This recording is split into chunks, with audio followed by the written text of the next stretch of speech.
Thanks for coming to my talk. First, I would like to give a little bit more of an introduction. So I am from Portland, Oregon. My favorite anime is My Neighbor Totoro. Yeah, great, good, some Totoro fans. Because I think if I were independently wealthy, I would spend my time riding around in a cat bus and sleeping in a tree and programming Python, of course. I am also a transgender man. I have recently started a Slack channel for trans guys and trans masculine people who work in tech. Interestingly, there's not very many of us in the technology community, so this is my reluctant attempt as a community organizer to try and create some space for us. So if that's something you might be interested in, or you know someone who might be interested in, I would love to talk to you. As Anne mentioned, I work at the Oregon Health and Science University, where I am a research software engineer in the computational biology department. A lot of my colleagues in Comp Bio use Python for image segmentation and machine learning. Regrettably, that's not part of my job, but I do have a pretty great job, which is developing a data management and analysis platform for cancer researchers and clinicians that are treating people that have very advanced stage cancers in specifically pancreatic cancer, breast cancer, prostate cancer, and AML, which is a type of lymphoma.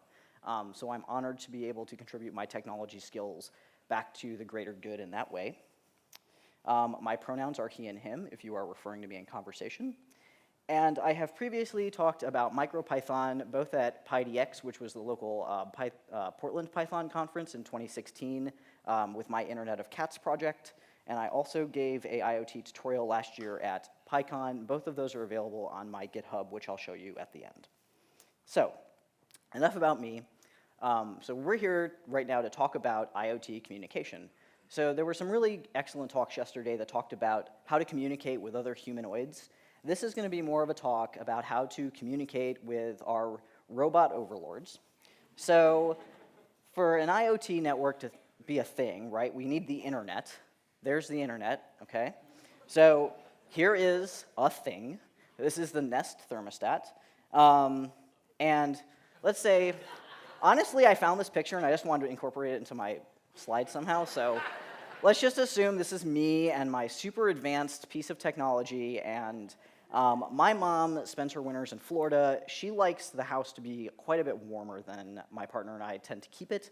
So my mom's going to be arriving from Florida any minute now, so let me engage in a little bit of a dialogue with the Nest here. So I'm going to say, wow, look at the time. My elderly mom from Florida will be here soon. I wonder what the temperature is at the house. Hey, Nest, what's the temp? And the Nest says to me, it's 60 degrees, which is pretty cool, as in low in temperature. And I say, yikes, Mom's not going to like that at all. Can you turn it up to 78, please, because it's very important to be polite to the devices.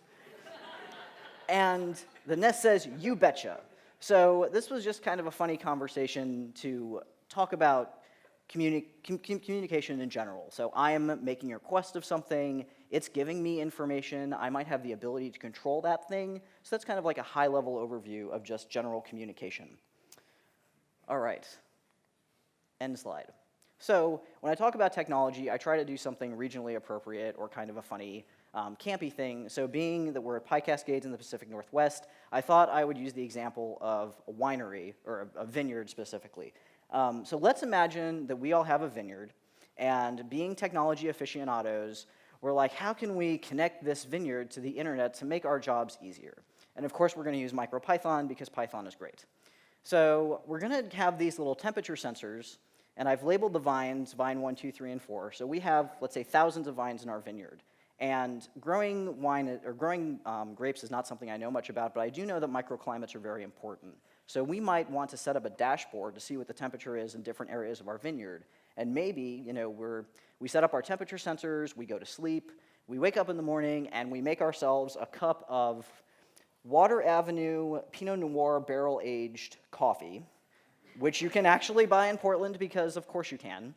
And we're sipping our Pinot Noir coffee, looking at our dashboard, and we happen to notice that part of the vineyard is a little bit cool. And we're like, you know what? I'm going to press a button and turn on some heaters over there because my IoT sensors have told me that something cool is happening over there. Again, cool is in temperature. I might go a step further and say, you know what? I'm going to trust my network to go ahead and just connect to those heaters by themselves. So I'll say, you know, if you've noticed that the temperature is below a certain threshold, turn on some heaters nearby, and then when it comes up to another threshold, then turn them off. So that's just to give you a little background for what we're going to be talking about for our Internet of Things. So we're going to need an internet, which we're going to call the Vineyard Network. We're going to need our internet-connected temperature sensors, so that is going to be represented by the cloud with the thermometer and the humidity sign there. We're going to have our laptop that we're going to use to look at a dashboard of information that's coming from those sensors, and we're going to be talking about how we're going to relay that information from the sensors out in the Vineyard back to our computers where we can take a look at it.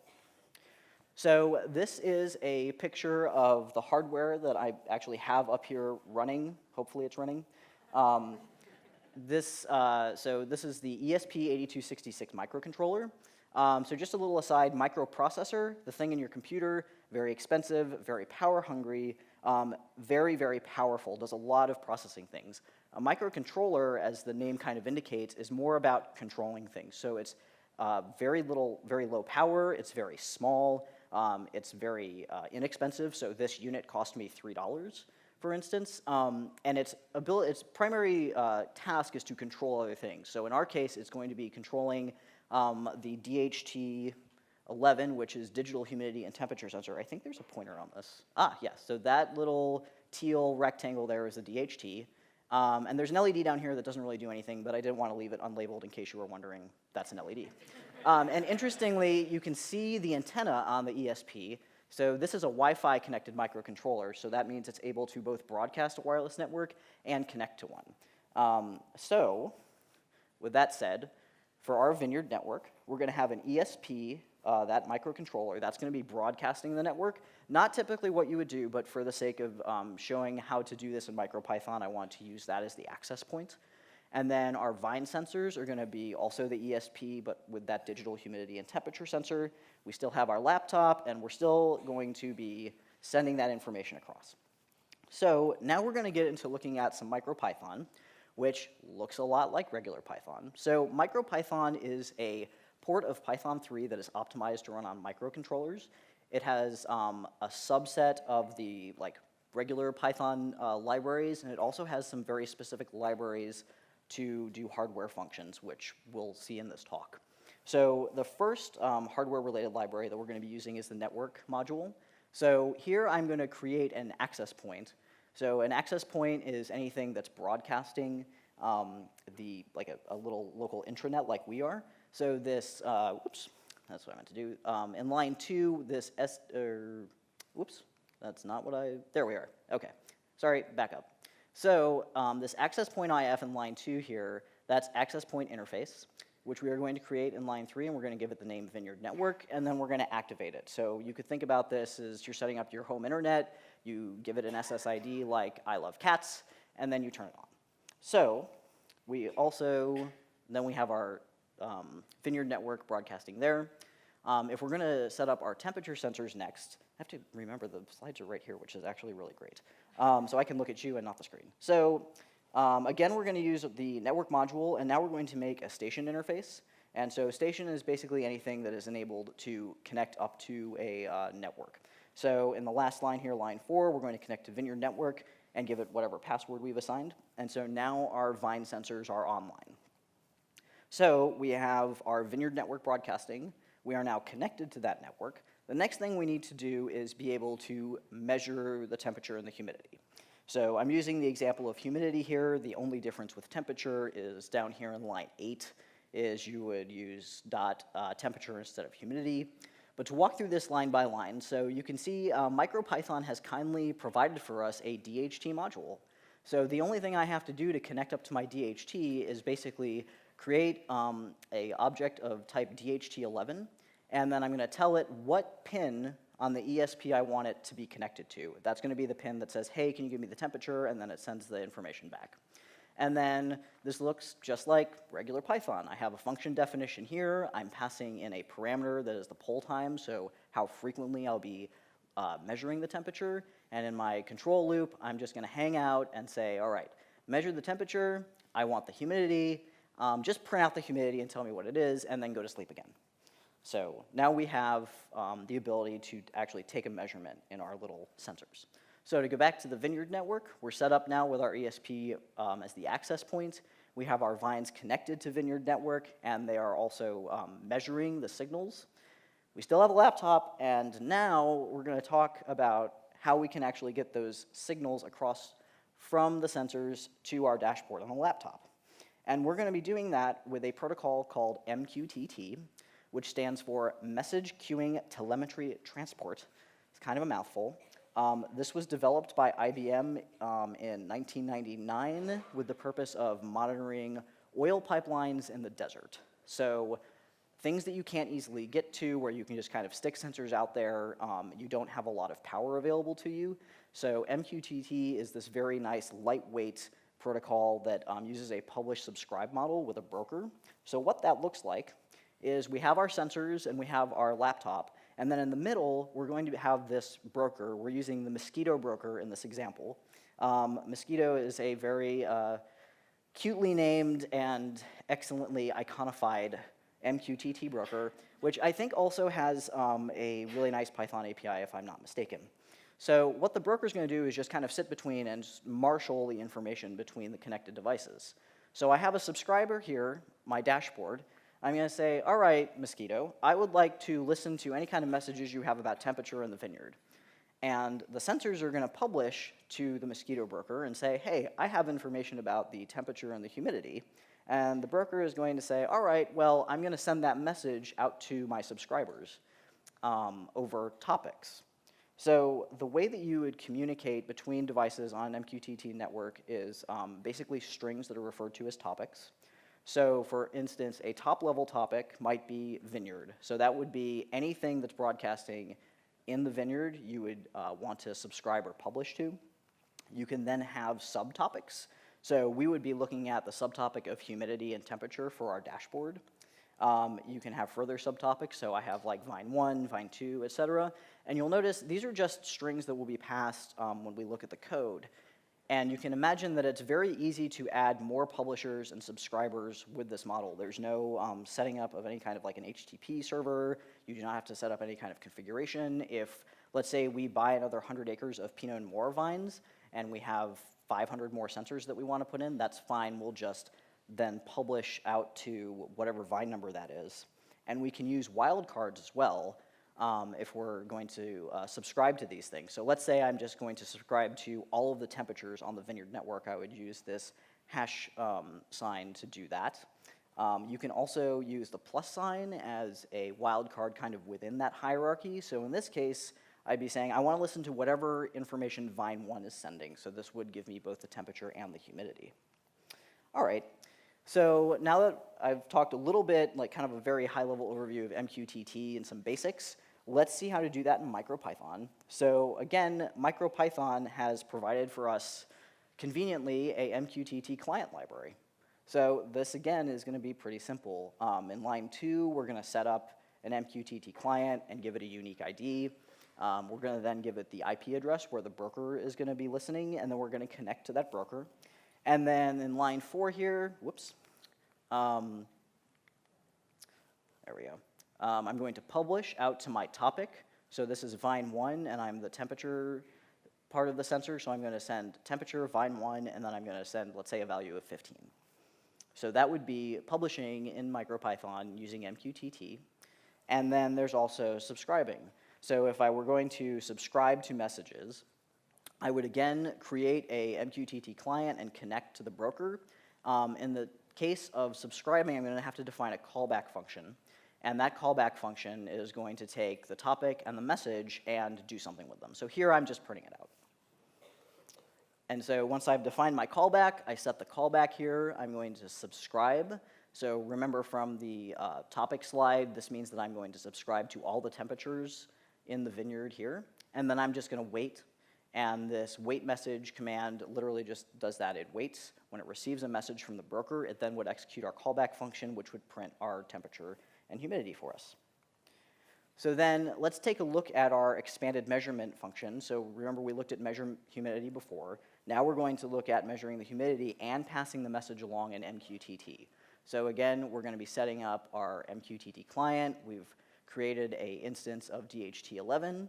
So we're going to connect to our broker, and then we're going to go through our measurement loop. This time, we'll take the humidity measurement, and then we'll generate a topic here using the client ID so we can identify where this information came from, and then I'm just going to say publish with whatever value I've gotten out of the humidity measurement and go back to sleep.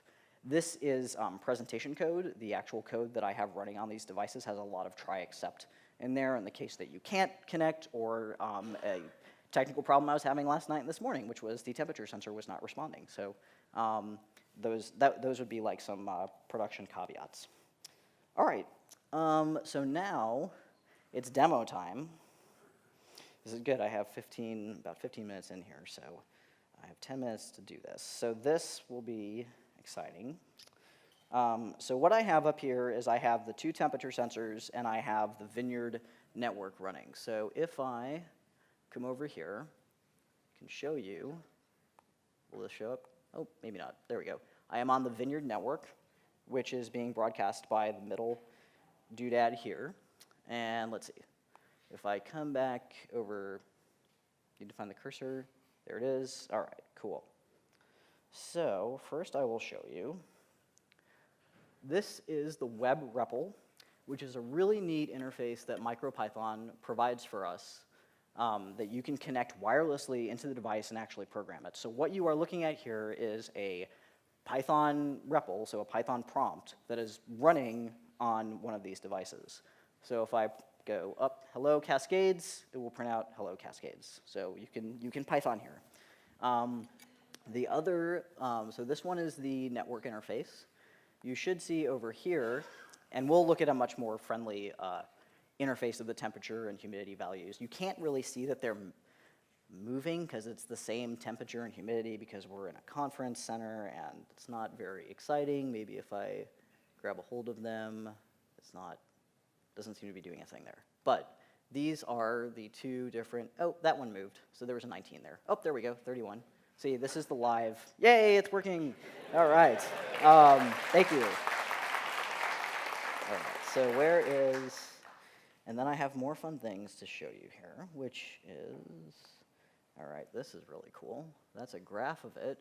So remember, we're sipping our Pinot Noir barrel-aged coffee, checking out our vines, and seeing what's going on here. So let me also, it's a little bit weird because I have to drag it over to that. Okay, excellent. All right, so what I have here is a tool called MQTT Spy, which is a little Java thing. I apologize, I can't make it any bigger, so I'm sure in the back of the room it's really hard to read here, but I have subscribed to Vineyard temp /#. You can see down here that's picking up Vine 1 and Vine 2. And I've separately subscribed to humidity, and that's picking that up down here from Vine 1 and Vine 2. And so that's what these charts are, is showing you, these are the MQTT messages that are coming in from these sensors. The humidity one tends to be a little bit more exciting. That's a lot easier to modulate. Maybe if I, did something happen? Oh, there's a little movement. Okay, cool, yeah. So that's micro, oh, there we go, yay! Takes a little bit. Yeah, so that is, this is MicroPython running here live in front of you, measuring the temperature and humidity in our fictitious vineyard. And that's, let's see, I think that was kind of all I had for the demo piece. So, I'll go back to play. All right.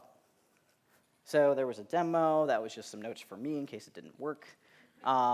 Summary. So we have learned a little bit about MicroPython, mostly how it has a lot of really cool stuff already embedded for you, so you don't have to reinvent any of this stuff, right? So we learned how to create a wireless access point using MicroPython. We've also learned how to connect up to a network using MicroPython to create station interfaces. We have learned how to use the DHT11 module to measure humidity and temperature, and we have learned how to use MQTT for message relay. There's a lot more on MQTT if you're interested. This is really just a kind of an introduction to that. And so I have references in my backup slides if you're interested. This is how you can get in touch with me. Please join Mastodon. That's me on Twitter too, is GIZM0_0, my GitHub and my email, and that is all I have. So.